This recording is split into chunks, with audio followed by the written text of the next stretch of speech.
Fala, meus queridos, tudo bem com vocês? Galerinha do sexto ano, essa é a nossa última videoaula de redação, não é isso? Porque é a nossa terceira parte do assunto fábula, né? Já coloquei todas as características para vocês, já trabalhei, eu li para vocês uma fábula, falei dos melhores autores, comecei a trabalhar as primeiras páginas do livro.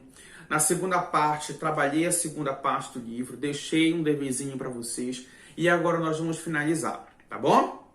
Galerinha do sexto ano, é para vocês aqui essa aula, tá?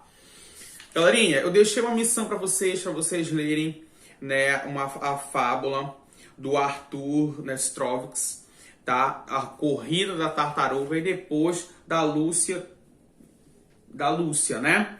Da página 58. Vocês leram? Chamaram o papai e a mamãe para ler? Com certeza sim, né?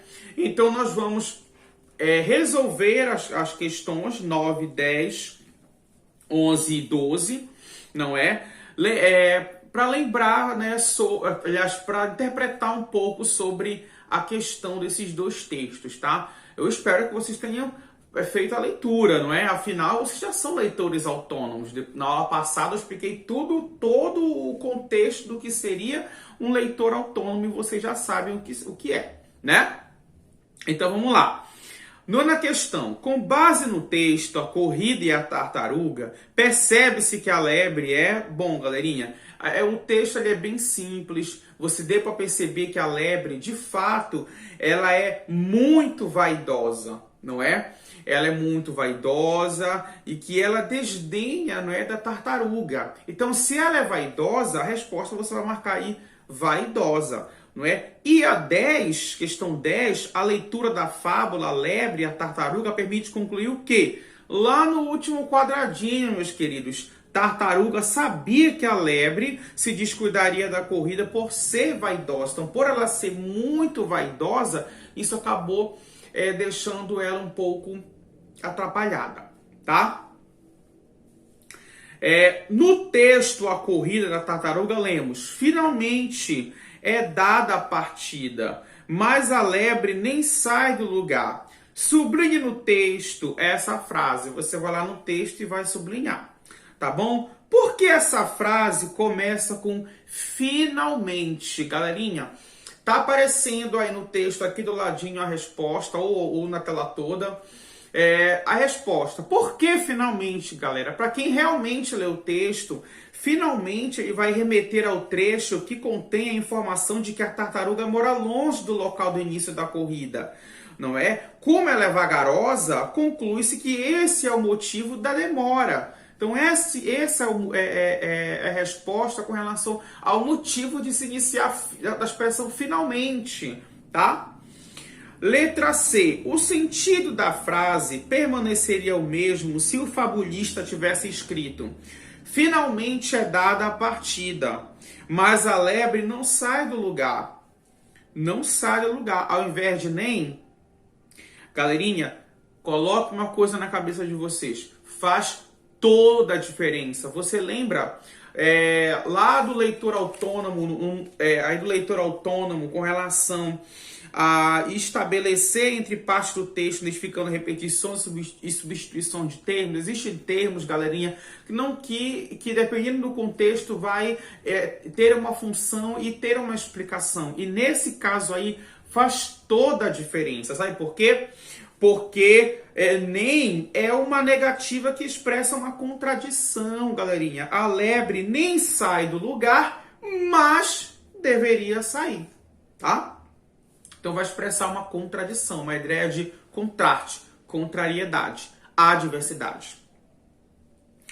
12ª questão. O termo nenhum aparece 2 vezes na fábula. A corrida da tartaruga na linha 1, no primeiro parágrafo, e na linha 4, no segundo parágrafo. A palavra nenhum, em cada situação, se refere a quais vocábulos? Tá aí, galerinha, a resposta aparecendo para vocês. Na linha 1 do primeiro parágrafo, nenhum se refere à expressão de todos os bichos. Na linha 4, o segundo parágrafo nenhum se refere aos termos gato do mato, o esquilo, a topeira, a doninha, o rato e o javali. Tudo bem, galerinha? Nas próximas páginas, meus queridos, na página 60 mais especificamente, nós estamos vendo os elementos da narrativa. Nós lemos aí desde da cobra e o camponês, né? Lá que foi feito em verso.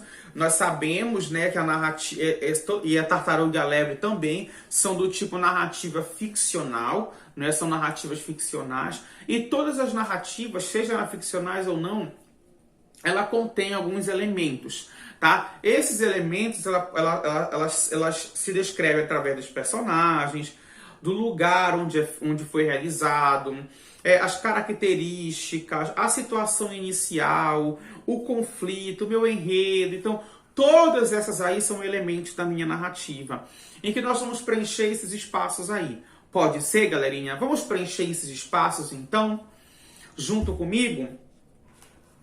Olha lá, só para lembrar uma coisa que eu também estava esquecendo, que a fábula, muita gente perguntou para mim em redes sociais. Gente, meus queridos, a fábula, ela é dividida em prosa e verso. Geralmente é feita em prosa, mas vocês lembram lá do início, o camponês e a cobra, ela foi feita em verso, tá? Então, mas geralmente é feita em fábula, ou em prosa. O que é prosa, professor? É aquele texto dividido em parágrafos, tá bom? Vamos ler então a resposta ali, ó. Narrativa. Personagens. Quem é o personagem da corrida tartaruga? Tartaruga e a lebre. E da lebre a tartaruga? Tartaruga, lebre e a raposa. Quais são as características mais marcantes dos personagens? A tartaruga é educada e a lebre vaidosa. E na lebre a tartaruga é confiante e a lebre arrogante. Cenário onde ocorre as ações dos personagens. Na corrida da tartaruga, na mata. E na lebre a tartaruga, em uma floresta. Agora vamos ver a questão 14. Compare as partes das histórias. Enredo. Gente, toda vez que eu estiver respondendo com vocês podem dar um pause para copiar a tabela que está aparecendo para vocês aí, tá? Situação inicial da corrida e a tartaruga. Entre todos os bichos que vivem na mata, a lebre é a mais ligeira. E na lebre a tartaruga? A lebre vivia a se gabar de que era a mais ligeira entre todos os animais. Qual foi o conflito na corrida e a tartaruga? A lebre desafia para uma corrida todos os bichos da mata, inclusive a educada e lerda tartaruga. E a lebre e a tartaruga? A lebre desafia todos os bichos do mato para uma corrida e a tartaruga a provoca para ser uma concorrente.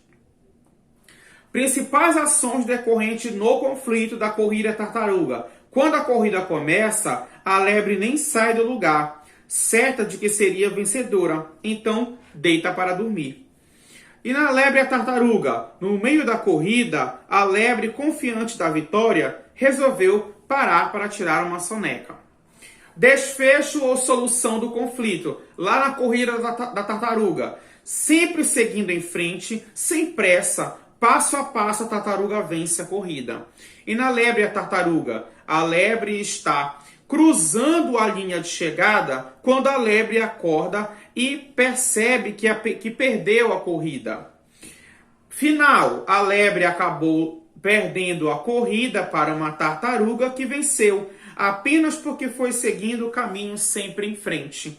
E na lebre a tartaruga, a lebre acaba humilhada pela tartaruga, que não tinha vocação para a corrida, mas acaba vencendo pela persistência. Qual a moral da história da corrida tartaruga? Da corrida da tartaruga. Um passo, 2 passos. As tartarugas da vida não olham para os lados, não olham para trás e acabam ganhando a corrida. E a moral da história da lebre e a tartaruga? Quem segue devagar e com constância sempre chega na frente. Viu, galerinha? Deu para entender esse exercício? Então, antes de nós partirmos para as produções textuais, que vai ter produção textual, vamos lembrar, tá aparecendo na telinha para vocês aí, as características, novamente, que eu falei lá na primeira videoaula sobre fábula, tá? Só para lembrar que as características estruturais de uma fábula, a linguagem utilizada é simples, porém sem agredir a variante padrão. Durante a fábula é feita uma analogia entre a realidade humana e a situação vividas pelas personagens, com o objetivo de ensinar algo ou provar alguma verdade estabelecida. É a tal moral da história, tá? Eu disse lá no primeira videoaula que todas as situações vividas dentro da minha fábula, com personagens sendo animais, são situações do ser humano, são características do ser humano em que são representadas por animais, tá? Ela é breve, ou seja, ela é uma narrativa curta, narração em terceira pessoa, o narrador vai contar a história, personagens típicos, como eu disse já para vocês, são aqueles animais típicos com aquelas características típicas, texto literário muito comum na literatura infantil, utiliza como personagens animais com características, personalidades e comportamentos semelhantes ao dos seres humanos. Tudo bem? Só para a gente relembrar um pouco sobre essas características, tá?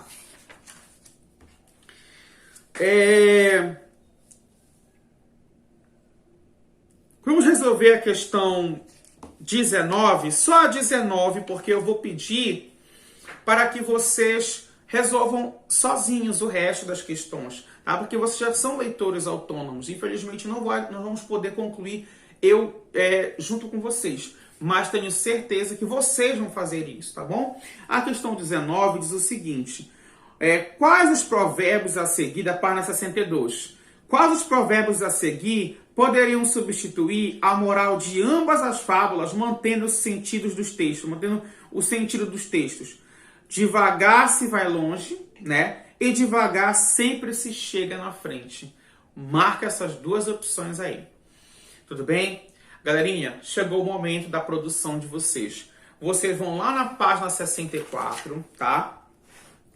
Lá na página 23, na questão 23, lá embaixo, ó, página 64, questão 23.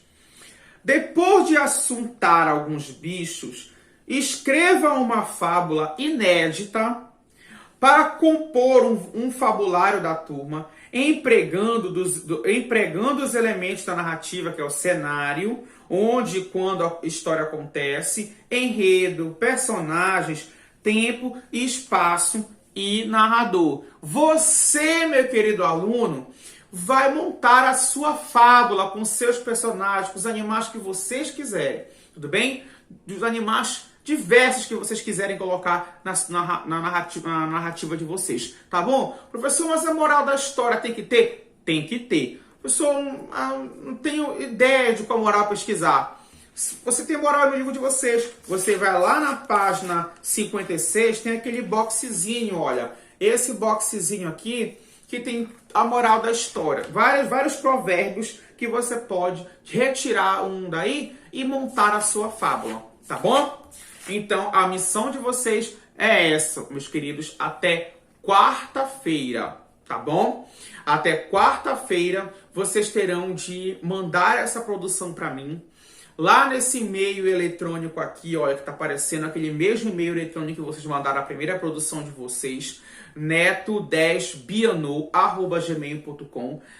A mesma situação, vocês vão mandar via Word, que lá é possível fazer alguns comentários dentro de um balãozinho que tem lá. Mas, professor, não quero mandar pelo Word, eu quero mandar por foto. Eu posso escrever no caderno e mandar foto para o senhor? Você vai mandar para a coordenação, escreva o seu nome, a coordenação vai me enviar e eu tenho um aplicativo para isso, tá bom? Eu vou corrigir essa produção de vocês. Tudo bem, meus queridos? Tá aí o e-mail aparecendo para vocês, então produzem com muito carinho. Então, meus queridos, aqui, ó, finalizamos o nosso livro, tá bom? Agora é a nossa despedida de redação. Meus queridos, é a nossa última videoaula, a nossa última conversa sobre redação. Eu desejo para vocês uma boas férias, que Papai do Céu ilumine todos vocês, o papai, a mamãe e todos os membros que moram ao lado de vocês, nessa família, que eu tenho certeza que é abençoada, tá bom? Curta essas férias de vocês. Claro, infelizmente, não vai ser da forma que a gente está acostumado a curtir. Mas tudo é novo pra gente. Tudo é novo pra mim, tudo é novo pra escola, tudo é novo pra vocês. Então, nada melhor do que a gente fazer diferente. Chama o papai, chama a mamãe, vamos assistir um filme, vamos assistir aquele filme que a gente já viu, vamos fazer um dia retrô, ou então vamos fazer uma maratona de uma série. Faça isso. É um momento de união entre nossas famílias, entre a família de vocês, entre os membros de vocês. É a hora de se unir nesse momento tão difícil. Faça a diferença também. Pegue um livro, vá ler. É muito importante. Faça a leitura de um livro. Também é muito gostoso e prazeroso. Tá bom, meus queridos? Um forte abraço para vocês do professor Bianô. E um abraço para cada membro familiar que está aí me escutando. Tem certeza que vocês devem chama o papai e a mamãe para escutar esse momento final. Tá bom? Um forte abraço e até o nosso próximo encontro. Tchau!